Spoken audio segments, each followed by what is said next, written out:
What's going on, you guys? My name is Ben Kahan, and today we're going to be taking my 1965 Mustang up to Wilwood to do a little how-to video. We're specifically going to be hooking up my handbrake, which I've been meaning to do for a very long time, and a lot of the videos online are super confusing. So I was like, you know what? Let's make this an educational video so we can help out a bunch of other people. But first, let me show you something new on my car. So huge shout out to California Car Cover for sending me out this new car cover. This is their Ultra Weave, which is both UV and rain protective. I'm super stoked on this because if you guys know, the California sun is pretty brutal, and my car's mostly spray paint, so it does not hold up to sun at all. It just fades right away. So it is so important to have a car cover, especially with a car that has horrible paint and I guess perfect paint. But I'm super excited to put on this new material, so huge shout out to them. I'll leave that information down below. But yeah, let's get out of here.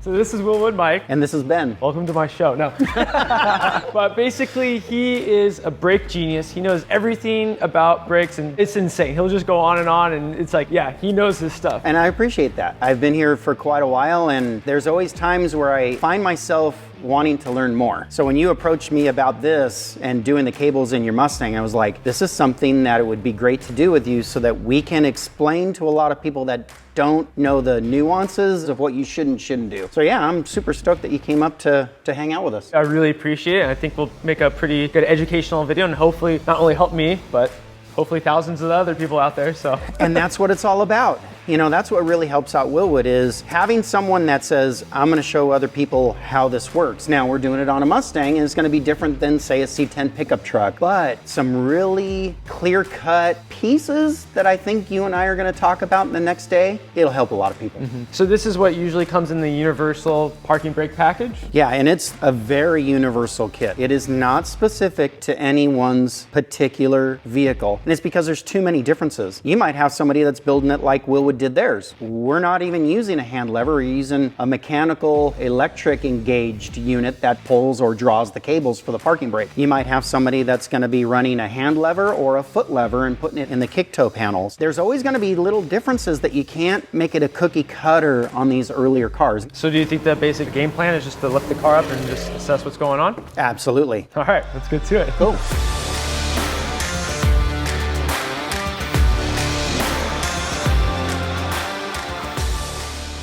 So we've been underneath the car, we assessed what is probably the best way to utilize a bunch of the parts that come in the Wilwood cable kit and then a bunch of the factory parts. Sometimes you have to look at it, then take a step back and see what is going to be the best, especially at the end of it. When you want that handle, especially in this car, we've got lots of leverage, so we'll be able to pull up on the cable that's already on the vehicle that goes to the factory pole that's attached to this rod that went to the balance bar.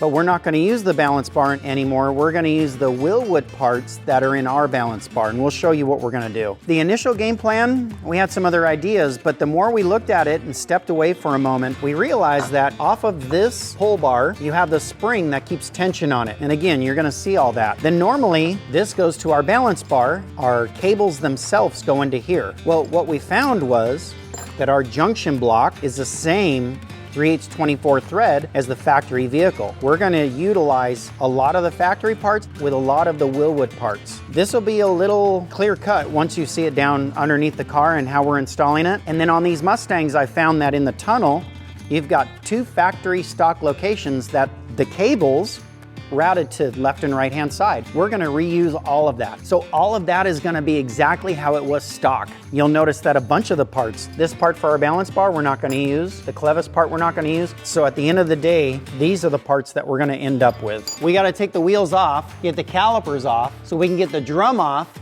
and show what's inside the drum assembly and show how to adjust it, because we need to adjust the drums before we go any further.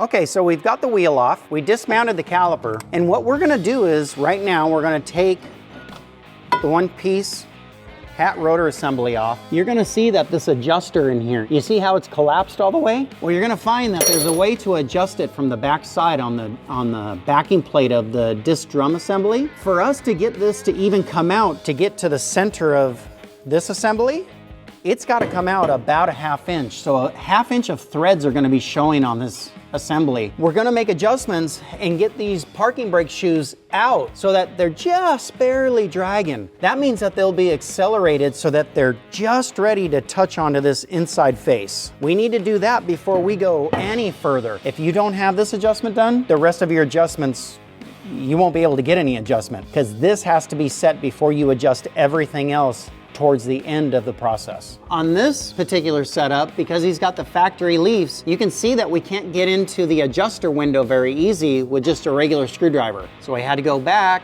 and use one of the original type of drum brake adjusters. What we're doing is we're coming through the exposed little window on the backing plate.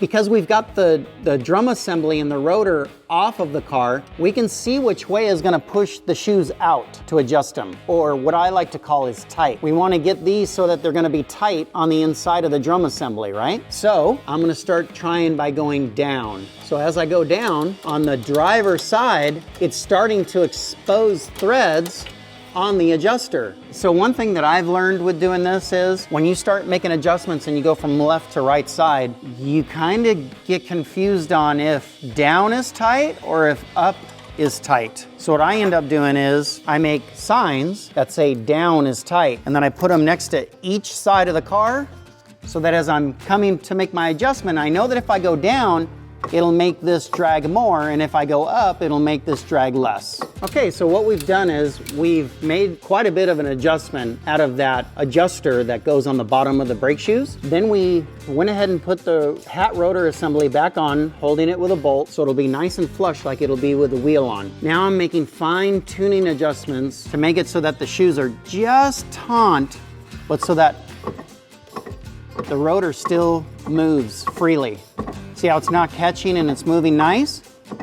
And you might not be able to hear it, but it's just a little bit of drag. That's kind of where we want to be. The initial setup, sometimes you're going to wear a little bit of that drum shoe off, but once it does, it's going to be just accelerated enough inside the drum assembly so that when we pull on the cable, it doesn't have to pull really far. It'll pull a shorter distance and work its way into the ID of the hat rotor assembly.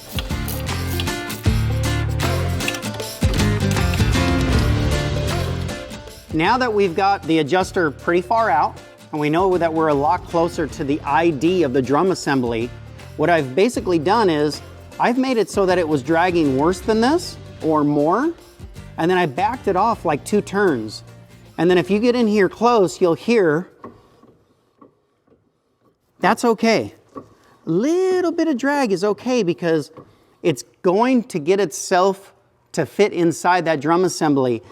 And if I can turn it by hand this easily and still barely hear it dragging, we know that we're going to be pretty close so that when we set up the cables, it's not going to have to pull a tremendous amount of length in order for the drums to expand to the inside of the drum assembly. So we're at a point where we can start running our cable assembly and getting the black sheath into the correct location we want it so that we can go over and cut them and get those mounted. After we do that, then we'll run our cable through everything. Before we cut the cable, we'll assemble this whole apparatus. That'll give us how long we need the cables themselves to protrude through here so that we have plenty of adjustment.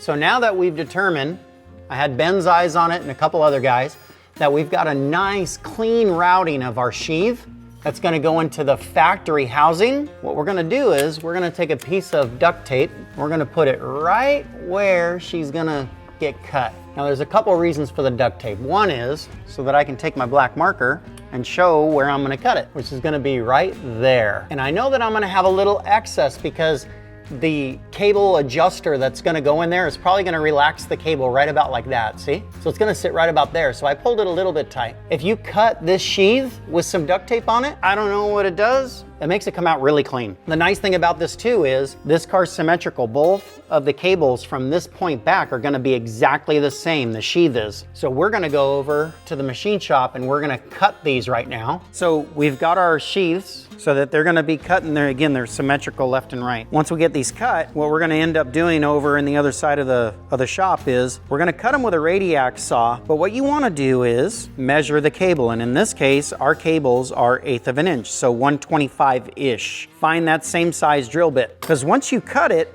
there's gonna be a little slag. So we'll take it over to the sander and make it nice and flat, but then we want this cable to go through the sheath nice and easy. So we'll ream that hole back out with the same diameter as the cable so that it'll be nice and free flowing. You don't want anything catching this. It'll end up fraying it. So we want it to be able to glide in there real simple and easy.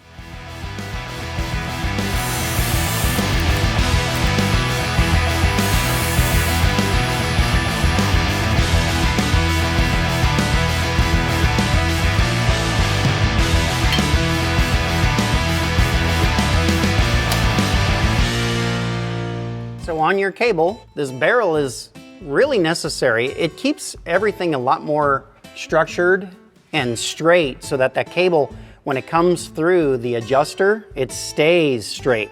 So you can see how that works, right? If you just put this in, see how it wobbles? We don't want that. It takes a lot of that out of there, and it really gives it a bunch of structure through the spot. So like we talked about, we're gonna run this up with a flat washer on this side, and can you see how we've got this adjustment right about in the middle? That's a good spot for us to start. I've got the cable assembly with the adjuster, and it's up in that stock location we talked about. Now, I'm gonna bolt it into place. And I'm just gonna bolt it up snug. I'm not gonna bolt it up tight. We're gonna do that after we get all of our adjustments done when the cables are run. So I'm gonna do this on both sides right now.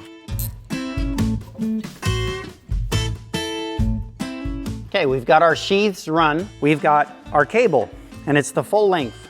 We're definitely not gonna use all that. But we need to put our clevis, which goes onto the arm that pulls the drum shoes apart inside the drum. And basically this is the cable that's pulling it. I'm gonna run this through, and it already frayed. You gotta be super careful with these things, because remember, we still need to run this through in order to get our lengths right.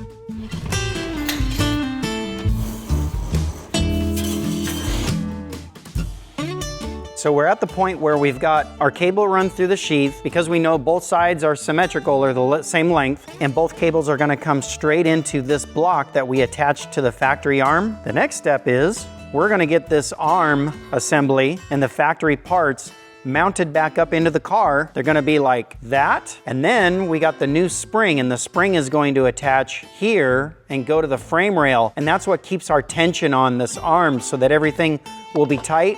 And when you pull the hand lever, it'll be the tension from the spring that you feel. So we're gonna go ahead and go under there and start doing that.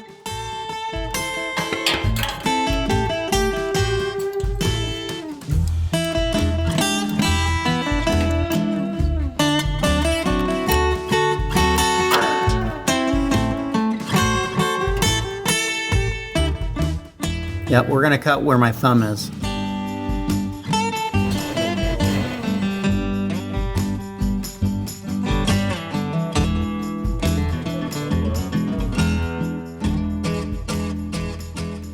So on these, it doesn't have to be like within a couple inches even. I put it right in the middle, so I'm gonna cut these right in the center of that.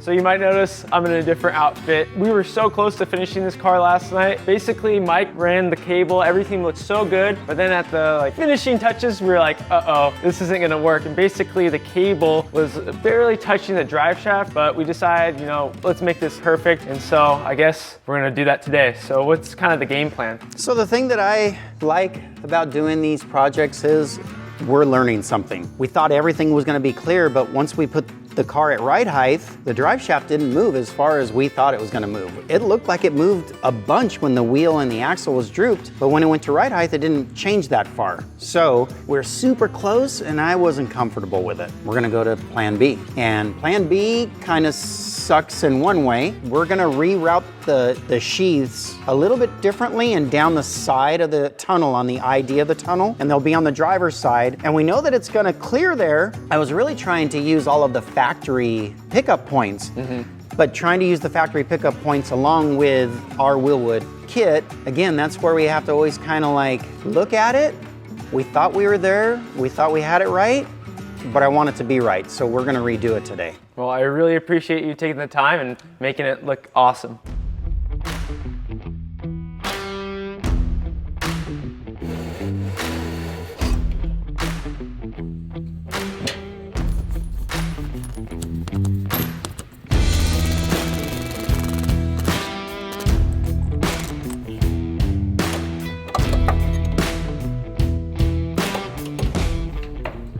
So from another project we had here at the shop, we had some other cables and they were more than long enough. Now the bummer is that the first set of cables, we can reuse the cable itself, but the sheath is what we're gonna have to remake. Kind of a bummer. Totally understand that somebody might buy a cable kit and then run it wrong, but it's all a part of learning. Especially here at Wilwood, doing projects like this are really good because we're learning even more about how our product works.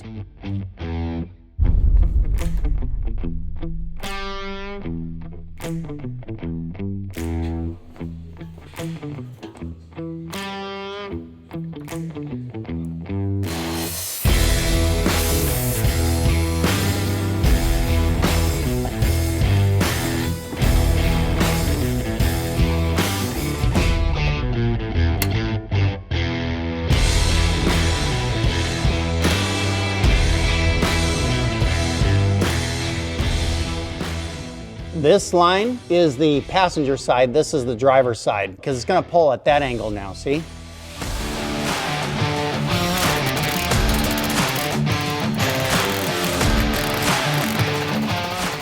So what I did is I marked each cable with driver and passenger, and then we've been making adjustments going to the left and right hand side of the car, driver, passenger, and checking so that the handle has a good amount of clicks, like 1, 2, 3, and then trying to get both of the wheels so that they'll be in parking position. Because what's gonna end up happening is all of this stuff is gonna stretch and it's gonna settle, and then we'll have to make some more adjustments. So what I wanna do is get just a little bit more out of the passenger side, and I think we're gonna be good for now. So we're gonna keep tinkering with it, and that's what a lot of this is making adjustments, making adjustments here and at the drum assembly. So we'll keep making these adjustments and then get Ben driving it for a couple 100 miles and then re-evaluate and reset everything.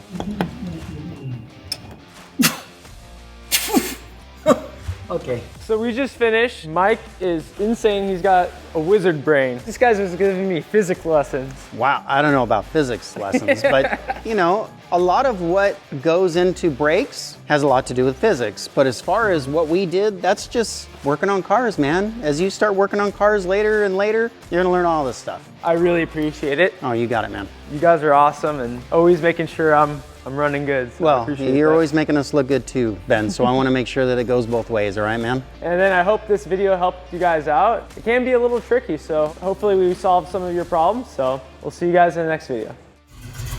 Great back.